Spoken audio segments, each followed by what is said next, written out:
सूक्ष्म जगत में आवाहन। बनारस के पंडितों द्वारा सर्व शुक्ला सरस्वती के रूप में संबोधित एनी बिसेंट की एक रहस्यपूर्ण घोषणा का उल्लेख भी आवश्यक है। मूलतः यह घोषणा थियोसॉफिकल सोसाइटी या ब्रह्म विद्या समाज की संस्थापक मैडम ब्लेवाटस्की की है। सोसाइटी या समाज के अनुयायी मानते हैं कि हिमालय के शरीरधारी और अशरीरी कई सिद्ध संतों से मैडम ब्लेवाटस्की के संपर्क हैं। उन सिद्ध संतों की प्रेरणाओं से सोसाइटी की जनक विदुषी ने कई रहस्यमयी घोषणाएं की। उनमें एक यह कि हिमालय की सिद्ध आत्माएं भारत का उसकी नियति से साक्षात कराने के लिए कृत संकल्प हो गई हैं। उनकी योजना के अनुसार कोई समर्थ दिव्य आत्मा शरीर धारण करेगी, जो एक छोटे से आरंभ के साथ निरंतर सक्रिय होती जाएगी और उपयुक्त समय पर पूरे वैभव के साथ प्रकट होगी।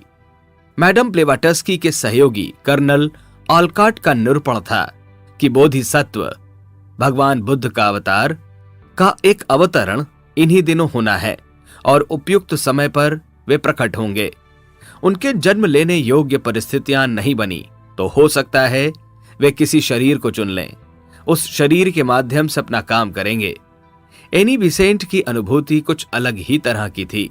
सार्वजनिक जीवन में खासकर राजनैतिक चेतना जगाने के लिए काम कर रहे लोग अपने गुह्य अनुभवों को सबके सामने उजागर नहीं करते।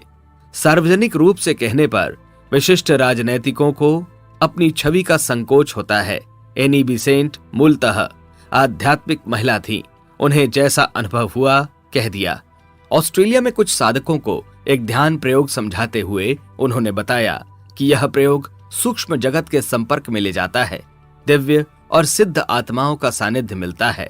साधना में गति होने के बाद अपने बारे में ही नहीं, समाज और विश्व के बारे में भी आभास होने लगता है।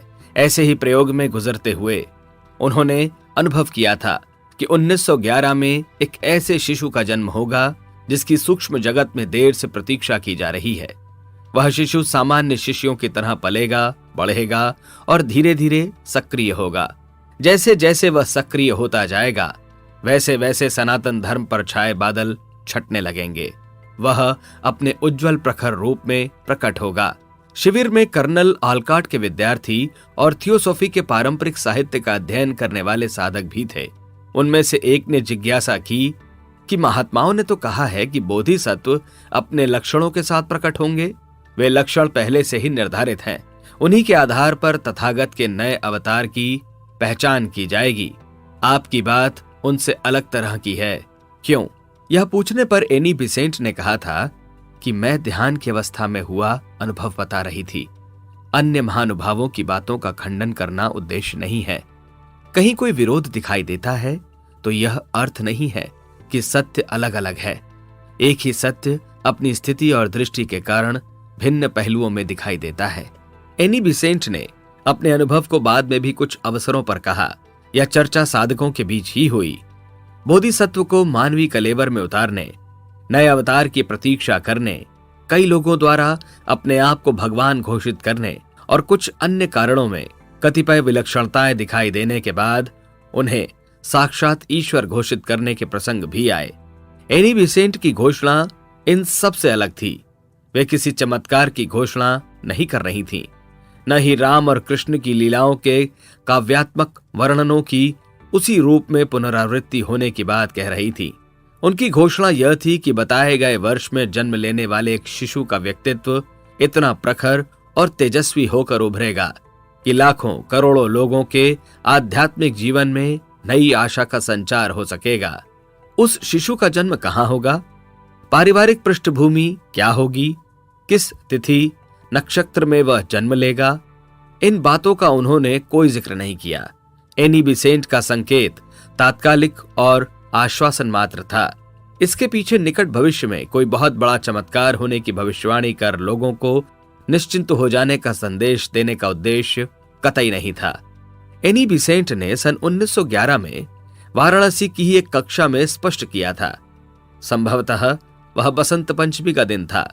उन्होंने साधक मंडली से कहा, सनातन धर्म में जो शक्ति निहित है वह शक्ति किसी तारे या ग्रह नक्षत्र के कारण नहीं है, बल्कि स्वभाव से ही है। जब भी धुंध गहरी होती है, जब भी उसका स्वरूप धुंधलाने लगता है, बाहरी कारण उसे ढकने लगते हैं, तो एक स्थिति आने पर वह पूरे वेग से प्रकट करता है। सनातन धर्म भारत का ही नहीं, पूरे विश्व का भविष्य है। उस पर छाए मल विक्षेप दूर करने के लिए सामान्य आत्माएं पर्याप्त समर्थ नहीं होती। विशिष्ट आत्मा, जिसे सनातन धर्म से ऊर्जा और पोषण लेने वाले सिद्धों का सहयोग भी प्राप्त हो, ही उस प्रयोजन को पूरा करती हैं। वह समय अब आ गया है